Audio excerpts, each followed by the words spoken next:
మన దేశం భారతదేశం అనగానే మనకు ఏమనిపిస్తుంది? నదులు, వర్షాలు, పచ్చదనం కదా? కాని అదే సమయంలో కోట్లాది మంది నీళ్ల కోసం అల్లాడుతున్నారు. మరి ఇన్ని నీళ్లున్న దేశంలో ఈ కొరతెందుకొస్తోంది? ఈ వింతైన పరిస్థితిని ఇప్పుడు కొంచెం వివరంగా చూద్దాం. మన భూమిని బ్లూ ప్లానెట్ అంటే నీలి గ్రహం అని ఎందుకంటారో తెలుసా? ఎందుకంటే స్పేస్ నుంచి చూస్తే భూమిలో ఎక్కువ భాగం నీలిరంగులోనే కనిపిస్తుంది. దాదాపు మూడొంతులు నీరే.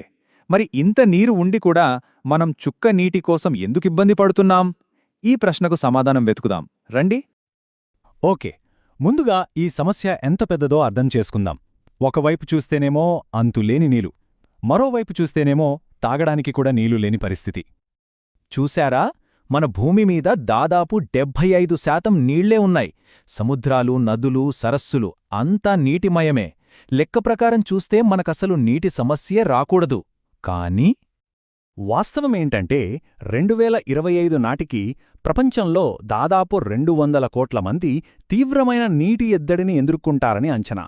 అంటే ప్రపంచ జనాభాలో దాదాపు 4వ వంతు అన్నమాట. ఇంత నీరు పెట్టుకుని ఈ పరిస్థితి ఎందుకొచ్చింది? నీళ్లు మనకు జీవాన్నిస్తాయి, కాని కొన్నిసార్లు ప్రాణాలను తీస్తాయి.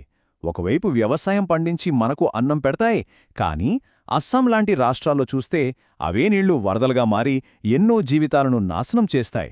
అంటే ఇక్కడ సమస్య నీళ్లు ఉండటం కాదు, దాన్ని మనం ఎలా వాడుకుంటున్నాం, ఎలా మేనేజ్ చేస్తున్నామన్నదే అసలు పాయింట్.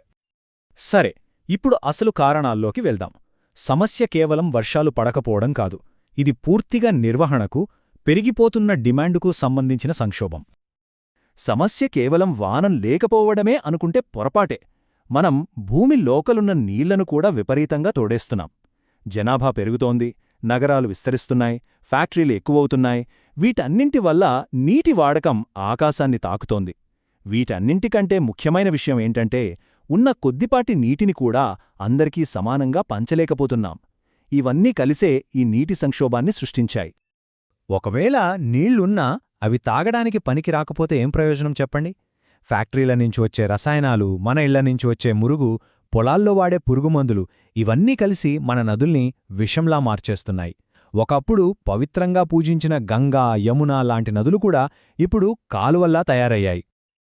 ఈ నీటి కొరత, కాలుష్యం లాంటి సమస్యల్ని పరిష్కరించడానికే ప్రభుత్వం జల్ జీవన్ మిషన్ అనే ఒక పెద్ద కార్యక్రమాన్ని మొదలుపెట్టింది. దీని ముఖ్య ఉద్దేశమేంటంటే ప్రతి పల్లెటూరి ఇంట్లో ప్రతి మనిషికి పైపుల ద్వారా మంచినీళ్లు అందించడం. ఇది నిజంగా చాలా పెద్ద ప్రయత్నం. ఇంతకుముందు అంటే 20వ శతాబ్దంలో ఈ నీటి సమస్యకి ఒకే ఒక్క పెద్ద పరిష్కారం ఉందని అందరూ నమ్మారు. అవే పెద్ద పెద్ద డ్యాములు. కాని అవి నిజంగా దేవాలయాలా, లేక కొత్త సమస్యలను సృష్టించాయా? ఒక్కసారి చూద్దాం.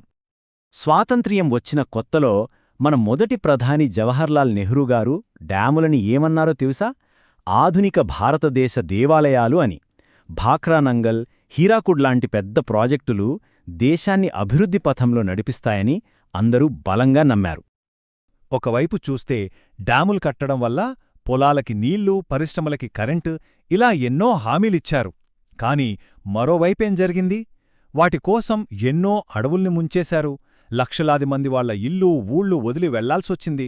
అంతేకాదు, నదితో పాటు వచ్చే సారవంతమైన మట్టిని డ్యాములు ఆపేయడంతో పొలాలు కూడా దెబ్బతిన్నాయి. అంటే ఆశించిన దానికి జరిగిన దానికి చాలా తేడా ఉంది. ఈ పెద్ద ప్రాజెక్టుల వల్ల ఎన్నో లక్షల మంది వాళ్ల ఇల్లు, పొలాలు వదులుకోవాల్సి వచ్చింది. వాళ్లు అడిగిన ఒకే ఒక్క ప్రశ్నేంటంటే, దేశం కోసం త్యాగాలు చేయడానికి మేమే దొరికామా అని.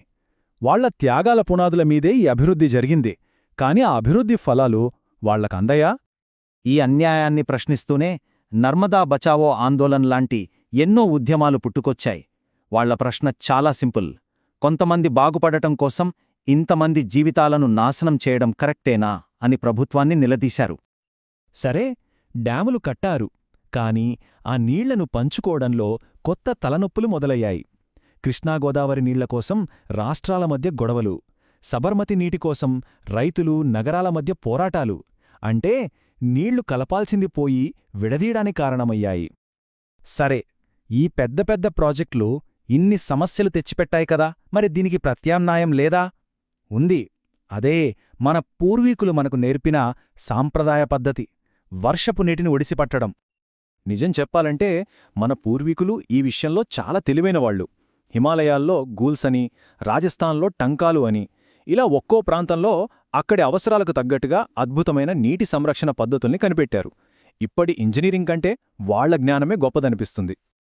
ఇది చాలా సింపుల్ టెక్నిక్, కాని చాలా ప్రభావవంతమైనది. మన ఇంటిమీద పడిన వాననీటిని వృథాగా పోనివ్వకుండా పైపుల ద్వారా సేకరించి ఇసుక, ఇటుకలతో ఫిల్టర్ చేసి భూమి లోపల ఒక ట్యాంకులో దాచుకోవడమే. ఇలా చేయడం వల్ల భూగర్భ జలాలు కూడా పెరుగుతాయి. ఇంకో అద్భుతమైన విషయం చెప్తాను వినండి. మేఘాలయాలో 200 ఏళ్ల కిందట కట్టిన వెదురు పైపుల వ్యవస్థ ఇప్పటికీ పనిచేస్తోంది. టెక్నాలజీ లేకుండా ప్రకృతిలో దొరికే వాటితోనే ప్రతి నీటి చుక్కను నేరుగా మొక్కల వేర్లకు చేరవేసే అద్భుతమైన పద్ధతి ఇది. మన పూర్వీకుల తెలివికి ఇదొక చక్కటి ఉదాహరణ. సో, ఇప్పటిదాకా మనం సమస్యలు చూశాం, పాత కొత్త పరిష్కారాలు చూశాం. ఇప్పుడు మనం ముందుకు ఎలా వెళ్ళాలి, మన భవిష్యత్తు ఏంటి, దానిపై దృష్టి పెడదాం. ఇప్పటిదాకా మనం చూసిందాన్ని బట్టి ఒక విషయం స్పష్టంగా అర్థమవుతుంది. మన నీటి సమస్యకు పరిష్కారం ఏదో ఒక్క పెద్ద డ్యాం కట్టేయడం కాదు. దాని బదులు చిన్న చిన్నగా, స్థానికంగా అందర్నీ కలుపుకుని చేసే ప్రయత్నాలే సరైన మార్గం. ఇదంతా కేవలం మాటలే కాదు, ఆచరణలో కూడా సాధ్యమే. దానికి బెస్ట్ ఎగ్జాంపుల్ తమిళనాడు. భారతదేశంలో ప్రతి ఇంటికి వర్షపు నీటి సంరక్షణ తప్పనిసరి చేసిన మొట్టమొదటి ఏకైక రాష్ట్రం అదే. ఇది మిగతా రాష్ట్రాలకు కూడా ఒక మంచి ఆదర్శం. చివరగా మనమందరం ఆలోచించుకోవలసిన ప్రశ్న ఇది: మన తరువాత వచ్చే తరాల కోసం ఈ నీటి వనరులను ఎలా కాపాడాలి? ఇది కేవలం ప్రభుత్వం బాధ్యతో, నిపుణుల పనూ కాదు. ఇది మనందరి ఉమ్మడి బాధ్యత. దీని గురించి ప్రతి ఒక్కరూ ఆలోచించాల్సిన సమయమొచ్చింది.